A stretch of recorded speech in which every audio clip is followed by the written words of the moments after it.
Praise the Lord, hallelujah. എൻ്റെ പ്രിയ സഹോദരങ്ങളെ, നമ്മൾ ധ്യാനിക്കുന്നത് യെശയ്യാ പ്രവചനം 12:3. അവിടെ വചനം വെളിപ്പെടുത്താണ്: രക്ഷയുടെ കിണറ്റിൽ നിന്ന് നീ സന്തോഷത്തോടെ ജലം കോരിയെടുക്കും. രക്ഷയുടെ കിണർ എന്ന് പറയുന്നത് നമ്മുടെ ദൈവമാണ്. അപ്പോൾ ആ ദൈവത്തിൽ നിന്ന് സന്തോഷത്തോടെ ജലം കോരിയെടുക്കുക എന്ന് പറഞ്ഞു കഴിഞ്ഞാൽ ശരിക്ക് ദൈവിക ജീവനാൽ നിറയപ്പെടുന്ന ഒരവസ്ഥയെക്കുറിച്ചാണ്.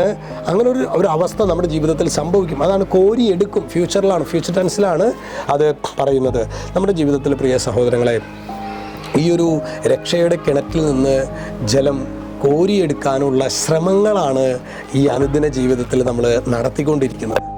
അത് കോരിയെടുക്കുന്ന ആ ഒരു പ്രോസസ്സ്, കോരിയെടുക്കാനുള്ളൊരു പരിശ്രമം നമ്മളിങ്ങനെ ആ യേശുവുമായിട്ടുള്ള ബന്ധത്തിലേക്കൊക്കെ പരിശ്രമങ്ങൾ നമ്മൾ നടത്തുമ്പോൾ തീർച്ചയായിട്ടും അവിടെ വലിയ വിഷമങ്ങളും പ്രയാസങ്ങളും ഒക്കെ ഉണ്ടാവും. ഇതിൻ്റെ ഇടയിലും നെടുവീർപ്പും കണ്ണീരും കൈമുതലായി എന്ന് പറയുന്നത് നമ്മൾ പാടാറില്ലേ?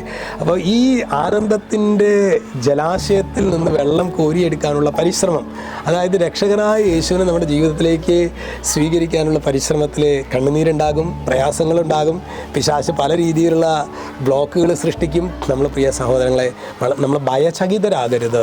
നമ്മുടെ ഈശോ നമ്മളിൽ നിന്ന് ആഗ്രഹിക്കുന്ന ആ ഒരു ദൗത്യം, ശുശ്രൂഷ ദൗത്യത്തിന് വേണ്ടി നമ്മൾ മുന്നോട്ട് പോകണം. ചിലപ്പോഴെങ്കിലും ദൈവമക്കളിൽ ഞാൻ കണ്ടിട്ടുള്ളൊരു പ്രത്യേകത, അതായത് അവരുടെ ജീവിതത്തിൽ പലപ്പോഴും ലക്ഷ്യങ്ങൾ നമ്മൾ മാറിപ്പോകും.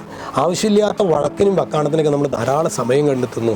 എന്നിട്ട് രക്ഷയുടെ കിണറ്റിൽ നിന്ന് പാനം ചെയ്യാൻ പറ്റാത്ത വിധത്തിൽ ലോകത്തിൻ്റെ മാലിന്യങ്ങൾ നമ്മുടെ തലയിൽ കുന്നുകൂട്ടുന്ന ഒരു പ്രവണതയൊക്കെ ചിലപ്പോഴെങ്കിലും സങ്കടത്തോടെ എനിക്ക് കാണാൻ സാധിക്കാറുണ്ട്. അതുകൊണ്ട് സഹോദരങ്ങളെ, നമ്മുടെ ലക്ഷ്യം ഒന്നാണ്, യേശുവിൻ്റെ മഹത്വമാണ് ലക്ഷ്യം. അപ്പോൾ അതിൽ ആ ഒരു ലക്ഷ്യത്തെ, അതിൽ നിന്ന് നമ്മളുടെ ശ്രദ്ധയെ മാറ്റുന്ന വിധത്തിൽ ഒരു പ്രവൃത്തികളിലേക്കും നമ്മൾ പോകാത്ത വിധത്തിൽ കാര്യങ്ങളെ ഒന്ന് ക്രമീകരിക്കാനായിട്ട് സ്വർഗത്തിൻ്റെ ഒരു അഭിഷേകത്തിന് വേണ്ടി നമുക്ക് ആഗ്രഹിക്കാം. ഈശോ നമ്മെല്ലാവരെയും സമൃദ്ധമായിട്ട് അനുഗ്രഹിക്കട്ടെ. രക്ഷിതാവായ യേശു ക്രിസ്തുവിൻ്റെ നാമത്തിൽ അനുഗ്രഹിക്കുന്ന ഇപ്പോഴും എപ്പോഴും എന്നേക്കും. ആമേൻ.